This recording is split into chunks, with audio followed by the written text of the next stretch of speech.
देखिए, जोड़ों का दर्द भारत में 10 में से 6 महिलाएं या 7 महिलाओं को अमूमन जोड़ों का दर्द कभी ना कभी पूरे जीवन काल में ज़रूर आता है। जी। अगर आपका एक घुटना पहले खराब हो गया है, तो अगर आप लिंपिंग करेंगे, दूसरे घुटने पे सारा जोर डालेंगे तो दूसरा भी खराब हो जाएगा।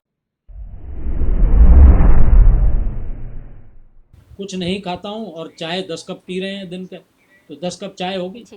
एक चम्मच चाय की वजह से एक साल में 1 किलो वजन कम हो, तो 10 किलो चाय आप अगर कप चाय पीते हैं, 10 के 10 फीके कर लीजिए, साल में 10 किलो वजन कम हो गया। नमस्कार, D5 चैनल हिंदी देख रहे दर्शकों का मैं वंदना स्वागत करती हूं। आज एक बार फिर हमारे साथ जुड़े हुए हैं doctor H.K. Kharbanda. Doctor Kharbanda, आपका बहुत बहुत स्वागत है हमारे इस प्रोग्राम में। शुक्रिया, नमस्कार सभी D5 चैनल के दर्शकों का बहुत बहुत। डॉक्टर खरबंदा, जोड़ों का दर्द और सूजन आजकल आम बात है जो हर किसी में देखने को मिलता है। तो जो ये जोड़ों का दर्द होता है, इसकी क्या वजह होती है, किन कारणों से होता है ये? देखिए, जोड़ों का दर्द भारत में 10 में से 6 महिलाएं या 7 महिलाओं को अमूमन जोड़ों का दर्द कभी ना कभी पूरे जीवन काल में ज़रूर आता है, और जब आ जाए तो फिर ये कारण इसके कई हैं। आयरन की कमी, एस्ट्रोजन की कमी, एस्ट्रोजन हार्मोन होता है फीमेल्स में, कैल्शियम की कमी, माल न्यूट्रिशन। भारत जैसा कि हम बार बार जानते हैं गरीब देश है, माल न्यूट्रिशन वो पोषण की कमी से, कैल्शियम की कमी से, और मोटापा वो हर जगह ही आएगा। मोटापा तो हर जगह, क्योंकि देखिए हमने सारा दिन खड़े रहना है और हमारे घुटने हमारे वेट बियरिंग जॉइंट्स हैं जिन पे हमारा वजन खड़ा होता है। तो अगर मोटापा ज़्यादा है तो वो कार्टिलेज घिसेगी तो ऑस्टियोआर्थराइटिस आएगा ही आएगा। सो हम आम भाषा में जोड़ों के दर्द को संधिवात या गठिया बोलते हैं। ये जी। मेनली वैसे तो ये 25-30 तरह का होता है, अलग अलग, rheumatoid arthritis, osteoarthritis, localised arthritis.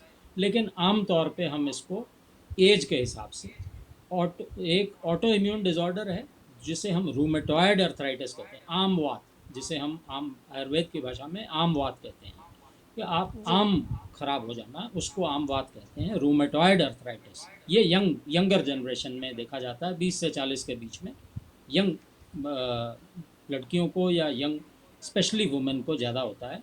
तो यंग को अगर आपको सुबह उठें और अगर आपका पूरा शरीर जकड़ जाए, अकड़ जाए, स्टिफ हो जाए, अगर 20 मिनट से ज़्यादा अगर आपका शरीर अकड़ जाता है, तो ये रूमेट आपको रेड फ्लैग हम दे देते हैं। ये ऑटो इम्यून डिसऑर्डर है। ऑटो इम्यून का मतलब है आपके शरीर का जो इम्यून सिस्टम है वो उल्टा आपके शरीर को खा रहा है। तो auto immune disorder rheumatoid arthritis ये एक गंभीर समस्या है, और एलोपैथ के हिसाब से इसका इलाज ताउम्र चलता है, और ज़्यादा तेज़ दवाइयाँ इसमें दी जाती हैं। सेल्जोपायरिन, HCQ, जो आजकल पूरे विश्व में कोरोना ने मशहूर कर दी, HCQ ये भी ऑटो इम्यून में दी जाती है। सेल्जोपायरिन और एक मीथोट्रैक्सेट, एक कैंसर की रिसर्च की दवाई है, हफ्ते में एक बार दी जाती है। बहुत तेज़ दवाइयाँ दी जाती हैं, लेकिन होम्योपैथिक और आयुर्वेद और जीवन शैली बदल के इवन हम रूमेटॉइड अर्थराइटिस का भी कंट्रोल कर सकते हैं। कारण मैंने पहले ही आपको बता दिए। इसमें तो एलोपैथिक वाले तो इसको मानते हैं कि ये जी ऑटो इम्यून डिसऑर्डर है, लेकिन आयुर्वेद और होम्योपैथ में इसको आम वात कहा जाता है। आम वात बॉडी का मेटाबॉलिज्म डिस्टर्ब होने की वजह से, हाँ, तो इसमें लाइफस्टाइल मॉडिफिकेशन, मैंने आपको बताया कारण, ईस्ट्रोजन की कमी, आयरन की कमी, कैल्शियम की कमी, मैल न्यूट्रिशन, ये सारे इसके कारण हैं। इनसे कारणों का निवारण कीजिए, ठीक हो जाएंगे। इसके टेस्ट होते हैं कुछ जो जी। एलोपैथिक में सजेस्ट किए जाते हैं, जैसे ANA है, रोमेटॉइड फैक्टर है, CRP है, ESR है, ये सारे बढ़ जाते हैं तो ये एक लक्षण मिलते हैं। और हमें कोशिश करनी चाहिए कि खान पान, होम्योपैथिक और आयुर्वेदिक दवाइयों से और जीवन शैली बदल के इसको हम रूमेटॉइड अर्थराइटिस को ठीक किया जा सकता है, कंट्रोल में रखा जा सकता है, बिना स्ट्रॉन्ग दवाइयाँ लिए और बिना सारी उम्र दवाइयाँ लिए। सो कहानी वही है, अगर हम जीवन शैली अपनी ठीक रखें, डब्बा बंद फूड को डब्बे में रहने दें, नेचुरल फूड खाएं, वही नारियल का तेल, वही सरसों का तेल और वही देसी घी और नेचुरल चीज़ें अगर हम खाएं तो हम इससे भी बचे रह सकते हैं। जो दूसरा मेन है वो है ऑस्टियोआर्थराइटिस। जी। ऑस्टियोआर्थराइटिस होता है जब हमारी बोन्स हैं, बोन के कोने में जहाँ जोड़ पे दो बोन जुड़ती हैं आपस में, तो उसके बीच में कार्टिलेज होती हैं जो जो उन जोड़ों को आपस में जोड़ के रखती हैं और कुशन देती हैं ताकि जोड़ घिसे ना। जैसे दो जोड़ हैं वो घिसे ना आपस में, तो बीच में कुशन होता है, कार्टिलेज होते हैं।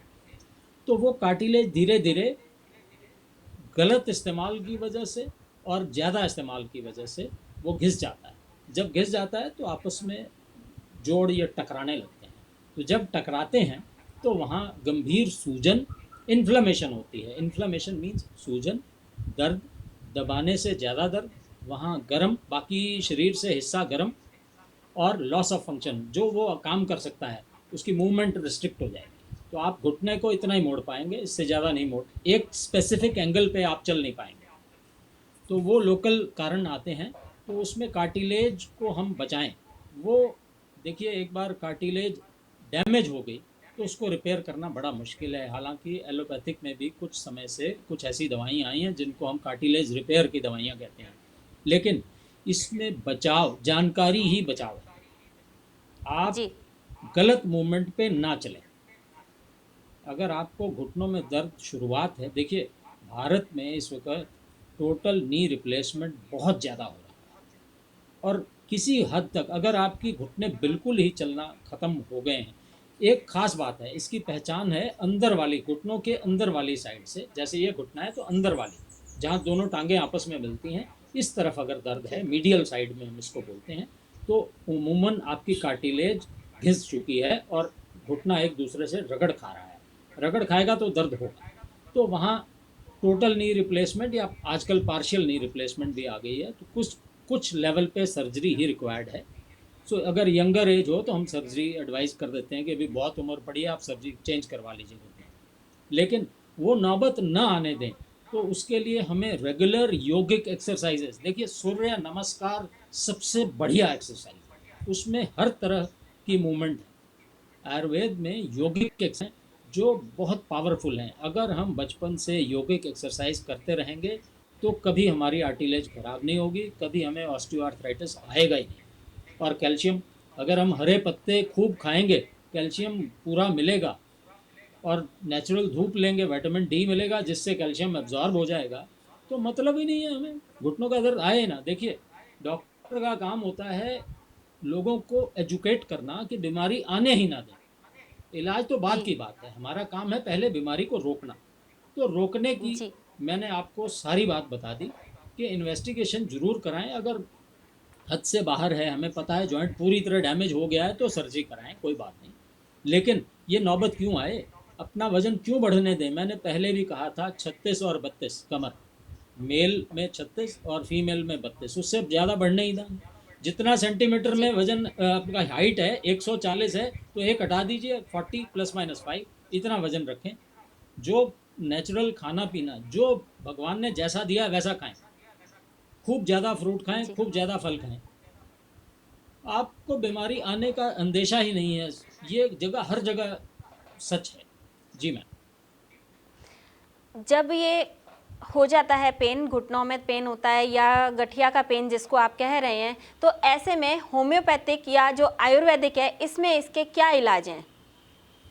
देखिए ऐसा है, आयुर्वेद में भी बहुत अच्छी दवाइयाँ हैं, और होम्यो, देखिए मैंने इसको बताया, अगर तो रूमेटॉइड अर्थराइटिस है तो वो तो आम बात है, वो तो मेटाबॉलिज्म है, उसमें हम आपको स्पेसिफिक दवाइयाँ देते हैं कि आपका आम रस वो ठीक हो जाए।